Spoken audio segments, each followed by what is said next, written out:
고전, 명수필, 선비가 겪은 까치와 올빼미 기룡. 예나 지금이나 행운 혹은 불행에 관련된 미신적인 신앙 관습이 많습니다. 사회적으로 금기시되는 속신이 있는가 하면 개인적으로 반드시 행하거나 거리는 일도 드물지 않습니다. 또 어떤 사람은 가볍게 참고하고 어떤 사람은 절대적으로 믿을 정도로 차이가 있기도 합니다. 조선 중엽 문장가 유몽인은 개인적 체험을 바탕으로 당시 미신 풍속에 대한 기록을 남겼습니다. 다음은 그 내용입니다. 불행한 재앙 뒤에 행복이 숨어 있는 경우가 있고, 이와는 반대로 행복한 순간에 뒤이어 불길한 재앙이 다가오는 경우도 있다. 기륭이란 하늘이 정해주는 것이거늘 어찌 사람 힘으로 마음대로 할 수 있으랴. 우리 속담에 따르면 까치가 와서 남쪽 나뭇가지에 둥지를 틀면 반드시 영화가 있으나 흉한 새가 집에 와서 깃들이면 반드시 재앙을 입는다고 한다. 그러나 나는 이런 말들을 항상 웃어넘겼다. 내가 한양 청파에 살던 때 일이다. 어느 날 까치가 날아와서 우리 집 남쪽 나뭇가지에 둥지를 지었다. 그걸 보고 마을 사람들 모두 나에게 과거에 급제할 좋은 징조라고 말했다. 그렇지만 그의 과거에서 나는 떨어지고 처형의 사위가 과연 급제했다. 가문으로 넓혀보면 절반쯤 맞은 셈이다. 그 뒤 다른 까치가 날아와 또 우리 집 나무에 둥지를 틀었다. 그해 봄에 나는 생원과 진사를 뽑는 사마시에 합격했다. 얼마 후 또 그 나무에 다른 까치가 날아와 둥지를 지었는데 그 해에 나는 드디어 문과에 급제했다. 이를 두고 사람들은 까치가 행운의 세임에 틀림없다고 말했지만 나는 흘려들었다. 내가 전라도 흥량에 살던 때 일이다.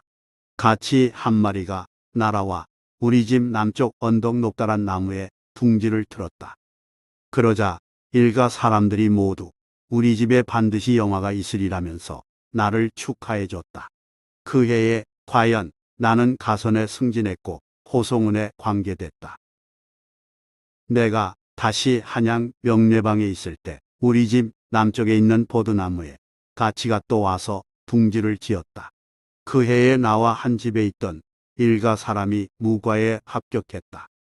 그 이듬해에 또 다른 까치가 날아와 그 가지에 집을 지었는데 그 해에 계집종의 남편 포수가 무과에 급제했다.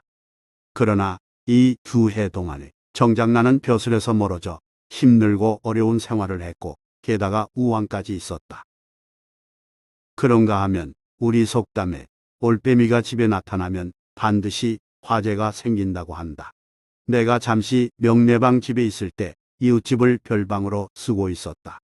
별방은 첩이 머무는 집을 이루는 말이다. 내가 아직 자리에서 일어나지도 않았는데 가동들이 밖에서 왁자지껄했다.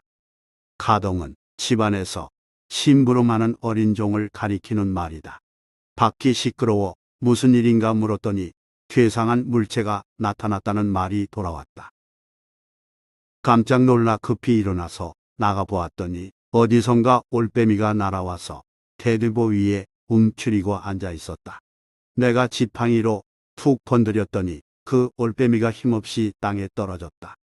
그런데 그날 밤에 우리 큰집 사랑채에 불이 크게 났다.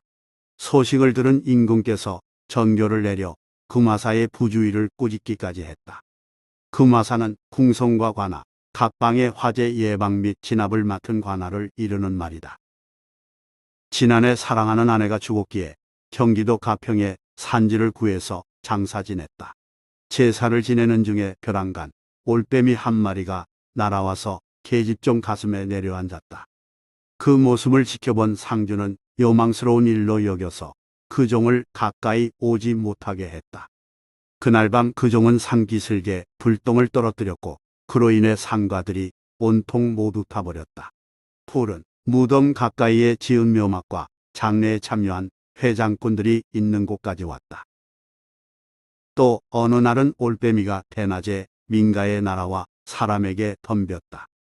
놀란 가동들이 그 새를 잡아 나에게 뵈면서 무슨 짐승이냐고 묻기에 올빼미라고 알려주면서 전일 경험이 있는 까닭에 그날은 특별히 불조심을 시켰다. 그러나 그 밤에 또 불이 나서 이웃집이 절반이나 타버렸다. 명례방 별가 동쪽에 부엉이 2마리가 날아와 울다가 교미했다. 이를 본 온 집안 사람들은 모두 재앙이 있겠다며 조심했다. 그러나 얼마 안 되어 나는 홍문관 교리에 임명되었다가 곧 2조 참판으로 옮겼고 그 뒤 4년 만에 벼슬이 바뀌었다. 이런 일로 보면 가치나 올빼미는 모두 같은 새 종류인데도 혹은 영화를 알려주고 혹은 욕볼 것을 알려주며 어느 때는 재앙이 되고 어느 때는 복을 불러준다. 이처럼 제멋대로인데 흰 송아지와 새옹지마의 길흉을 어찌 사람이 짐작할 수 있으랴.